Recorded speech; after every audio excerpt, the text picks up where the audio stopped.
Vamos a ver, piensa lo siguiente. ¿Qué tienen en común la derrota rusa en Kiev, la victoria rusa en la batalla de Avdiivka y el fracaso de la aviación rusa en la guerra de Ucrania? Y os digo más, ¿sabéis cuál es la diferencia entre una innovación militar y una adaptación militar? Para responder a estas preguntas debemos viajar a la ciudad de Avdiivka en 2024, la población más fortificada de Ucrania que bombazo a bombazo fue demolida por la aviación rusa, que facilitó así la conquista de la ciudad. Pero si la aviación rusa había sido incapaz de tener éxito, había fracasado a las puertas de Kiev hacía 2 años, ¿qué es lo que había cambiado para que en Avdiivka las bombas de aviación tuvieran efectividad? ¿Qué es lo que había cambiado? Pues lo que había cambiado es que los rusos se habían adaptado, usando nuevas bombas capaces de planear.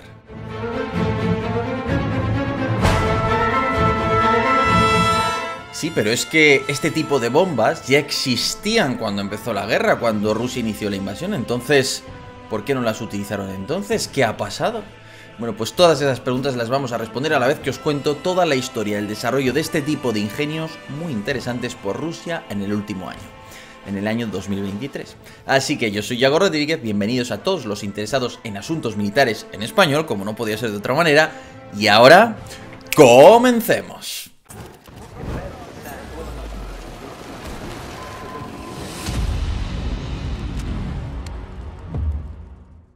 Siendo justos, los rusos e incluso los soviéticos ya contaban con la bomba planeadora de precisión UPAV-1500 antes de la guerra. De hecho, optaron por bombas de 1500 kilos frente a las JDAM de 227 kilos que usan los ejércitos occidentales.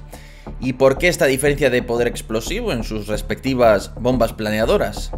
Pues por la precisión, ya que con una bomba de mayor radio destructivo te puedes permitir que tenga menos precisión. Es decir, que para compensar que tu sistema de satélites GLONASS, tus sistemas de guía, tu microelectrónica son obsoletas y por tanto no permiten una precisión tan grande, ¿qué haces? Pues haces una bomba con más explosivo y ese explosivo al estallar cubre el radio que tu microelectrónica no es capaz de proveer. Compensa esa falta de precisión. De hecho, en determinadas épocas esto se hacía con armas nucleares.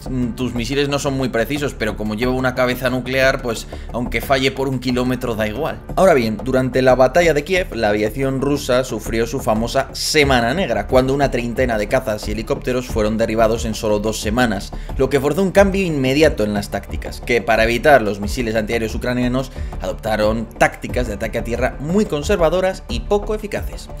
¿Y por qué habían fallado entonces las UPAV-1500 exactamente?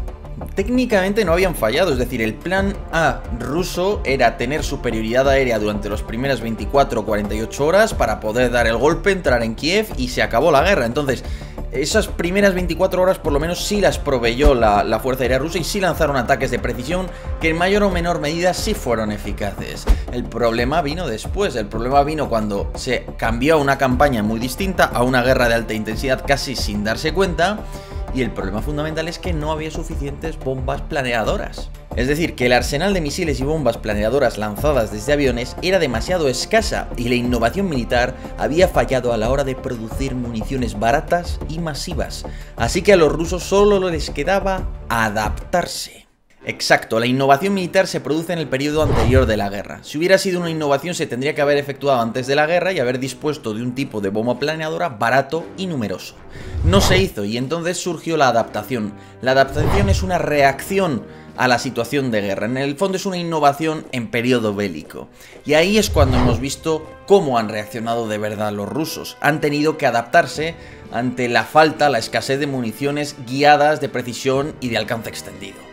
¿Cuándo sucedió concretamente? Tras la humillante derrota de Kiev. Desde entonces la aviación rusa ha intentado ver cómo le sacaban partido a una rama de las Fuerzas Armadas en las que se había invertido muchísimo en los últimos 20 años y que había ofrecido muy poco en la guerra. Y no nos engañemos, la solución no fue ni rápida ni fácil, aunque sí fuera sobre el papel sencilla.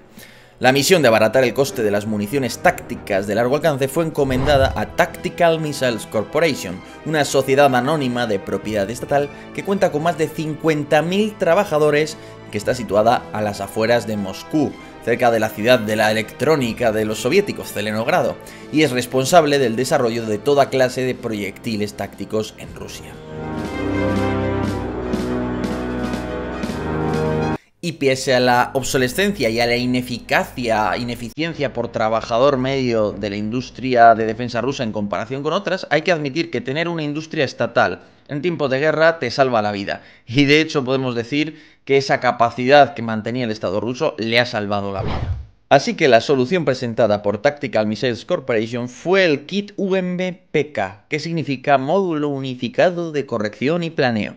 La idea era sencilla, un sistema de alas instalado sobre bombas convencionales, FAB 1500 o FAB 500, para que el arma pudiera navegar por el cielo, planear, durante muchos kilómetros. Y un sistema de guiado inercial y satelital que le permitiera ser precisa.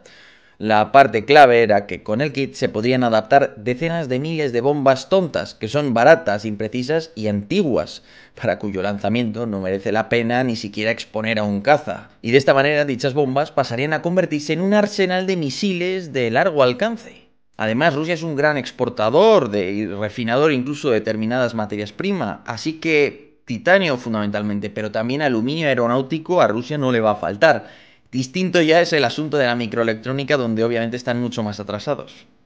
El caso es que los rusos empezaron a introducir este tipo de armas a lo largo de 2023, pero su precisión al principio era muy baja, casi parecía que no tuvieran un sistema de guía, así que era muy habitual que fallaran el blanco por varios cientos de metros, si bien permitieron a los cazabombarderos Sukhoi 34 rusos atacar sin exponerse. Pero la cosa fue empeorando a medida que avanzaba 2023 hasta llegar a octubre, cuando se informó de hasta 1000 bombas planeadoras arrojadas sobre toda Ucrania en todo el mes y con jornadas de hasta 80 bombas lanzadas. Por tanto, se apreciaba de una manera clara que esa movilización parcial iniciada por Rusia un año antes empezaba a desplegar sus efectos industriales por medio de una aviación que hasta ese momento había estado claramente infrautilizada. Por esas mismas fechas se empezaron a documentar los primeros ataques verdaderamente precisos con bombas de 1500 kilos, como las que destrozaron el vital puente de Kupiansk sobre el río Oskil, un objetivo prioritario que hasta entonces los rusos no habían logrado inutilizar. Entonces, la cuestión es cómo evitaban los rusos ser derribados al lanzarlas. Pues obviamente utilizando sus mejores tácticas y sus mejores aviones. El avión más preparado era el moderno Sukhoi 34, que con su enorme potencia motriz podía elevarse más rápido y con más carga. De esta forma aprovechaba la fase de vuelo intermedia para trepar y colocarse a unos 9000 metros de altura para darle a la bomba la máxima posibilidad de planeo y la máxima energía cinética. Simultáneamente, los sistemas de guerra electrónica rusos se activaban para combatir a los sistemas antiaéreos de largo alcance ucranianos, pero como estos iban justos de munición, a menudo no podían responder solo por ese asunto. Entonces, si todo iba bien, el Sukhoi 34 arrojaba las bombas que planeaban hasta su objetivo.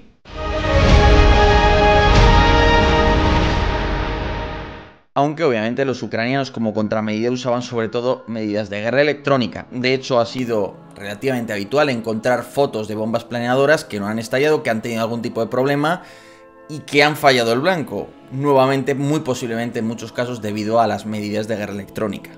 Dependiendo de la bomba planeadora, se estima una distancia de lanzamiento máxima de 40 a 60 kilómetros, lo que significa que para derribar al bombardero táctico que la lanza es necesario acercar a menos de 20 kilómetros del frente un sistema antiaéreo de largo alcance.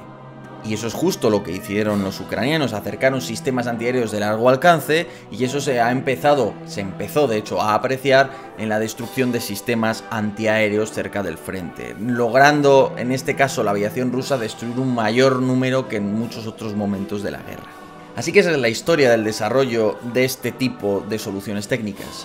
Nuevamente, la cantidad tiene su propia calidad. Ya sabéis que ese refrán es muy importante y lo estamos viendo que en guerras de alta intensidad al final es mejor tener un arma barata y en cantidad, como este tipo de kits que se ve que Rusia puede producir por miles al año, que intentar fabricar el arma perfecta, que luego al final ni siquiera ese tipo de armas pues es tan infalible como parece. Ya veis que la guerra electrónica, no solo en materia de bombas planeadoras, sino por ejemplo en munición de artillería, pues le ha causado graves problemas a los ucranianos. Pero bueno, como siempre decimos, la adaptación es fundamental en la guerra. Y por lo demás, como siempre, muchas gracias a todos por estar ahí. Os invito a adquirir mi primer libro sobre geopolítica por un pedazo de tierra. Ya sabéis que ya hay una segunda edición ha tenido un éxito muy importante porque esta segunda edición se empieza a producir la segunda semana ya de salir el libro a la venta. Yo espero que pueda servir pues para cambiar un poco las ideas, particularmente en España, también en el mundo hispanohablante, con el fin al final de que se dé un paso adelante en materia de política internacional que hace mucha falta. Y para eso hay que empezar un poco a pensar en esos términos. Pero por lo demás, como siempre, muchas gracias a todos por estar ahí. Os invito a dejar comentarios con opiniones, datos o correcciones. Y por lo demás, muchas gracias a todos y hasta otra.